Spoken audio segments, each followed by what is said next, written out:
Good morning friends. आज हम discuss करते हैं detail technical analysis of Nifty 50 for जून 13, 2024। 12 तारीख को मार्केट निफ्टी 50 क्लोज हुई है 23,322.95, जो कि एक 0.20% इंक्रीज था, जो कि हायर लेवल से एक्चुअली उसमें एक सेल ऑफ आया था थोड़ा सा। और आज सवेरे गिफ्ट निफ्टी 90 प्लस दिखा रहा है। हम कुछ टेक्निकल इंडिकेटर्स के बेसिस पे डिटेल्ड टेक्निकल एनालिसिस करेंगे। तो सबसे पहले हम देखते हैं moving averages. Short term moving average यानी कि 10 डे EMA और 20 डे EMA देखें अगर तो 10 डे EMA सेल शो कर रहा है, 20 डे EMA में बाई है। मिड टर्म में अगर हम करें 50 डे EMA बाई, 200 डेमा इज ऑल्सो बाई। सो यहाँ पे अगर हम मूविंग एवरेजेस को देखेंगे तो ओवरऑल सिग्नल यहाँ पर बाई का आता है। जहाँ तक है RSI की बात, RSI 55.73 ये बाई सिग्नल आ रहा है। MACD की वैल्यू है 106.68, ये भी बाई सिग्नल है। स्टॉकेस्टिक ऑसिलेटर इसकी वैल्यू 99.42 है। यहाँ पे सिग्नल ओवरबॉट का है, यानी कि हमें बहुत कॉशियसली ध्यान रखना पड़ेगा कि यहाँ से कुछ सेलिंग प्रेशर भी आ सकता है।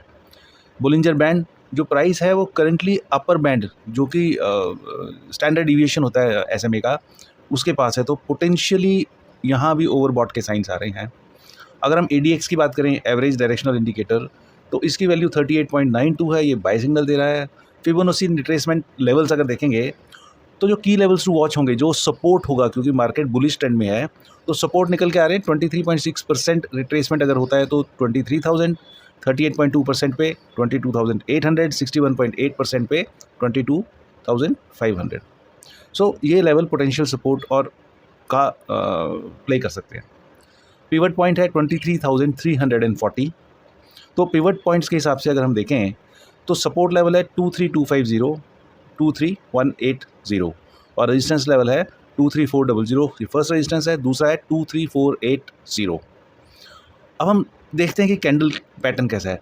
तो जो करंट कैंडल पैटर्न है, इसके हिसाब से अगर हम एनालाइज करेंगे तो एक series of small bodied candles बनी है विद लॉन्ग विक्स, जो एक तरह का मार्केट में किसी न्यूज़ की या किसी खबर की या किसी एक, जिसको बोलते हैं एक मूवमेंट पॉइंट की वेट कर रहा है। तो ये इनडिसाइसिव ट्रेंड शो कर रहा है। सो एक बहुत ही ज़्यादा सिग्निफिकेंट जो मूव होता है उससे पहले इस तरह के साइन बनते हैं। तो मार्केट कैन गो लॉन्ग और गो शॉर्ट एनी टाइम। अगर मैं अपना पॉइंट ऑफ व्यू अपने लिए दूं तो मेरी पोजीशन यहाँ पे जो ट्रेडिंग स्ट्रेटजी है वो ऐसे बनती है कि जो एंट्री बनती है वो 23,340 के ऊपर बनती है। टारगेट 400 या 480 के होंगे। स्टॉप लॉस 250 का होगा। अगर मैं शॉर्ट पोजीशन बनाऊंगा तो मैं बनाऊंगा 23,250 पे के नीचे।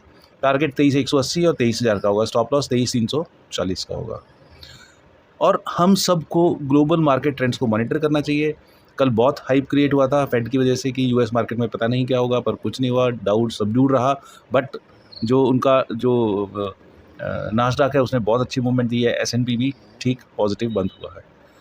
तो जो इकोनॉमिक डाटा रिलीज होते हैं, जो भी पॉलिटिकल डेवलपमेंट होता है, उन सबको होता है। ये जो एनालिसिस है प्योरली टेक्निकल इंडिकेटर्स के बेसिस पे है, और अगर कोई अनफोर्सीन मार्केट घटना घटती है तो उसका हमें ध्यान रखना पड़ेगा और चार्ट देखना पड़ेगा। But my take is cautious optimism, क्योंकि गिफ्ट निफ्टी 90 प्लस दिखा रहा है, और अगर उसने कल का हाई ब्रेक किया तो we can have a breakout. और डिस्क्लेमर पढ़ना ज़रूरी है, मेरी कोई रिकमेंडेशन नहीं है। जो भी मैंने बोला है वो सारा मेरा पॉइंट ऑफ व्यू है कि मैं आज कैसे खेलूँगा, and I am sharing with students कि आप लोग कैसे इसको एनालाइज कर सकते हो डाटा को। Thank you.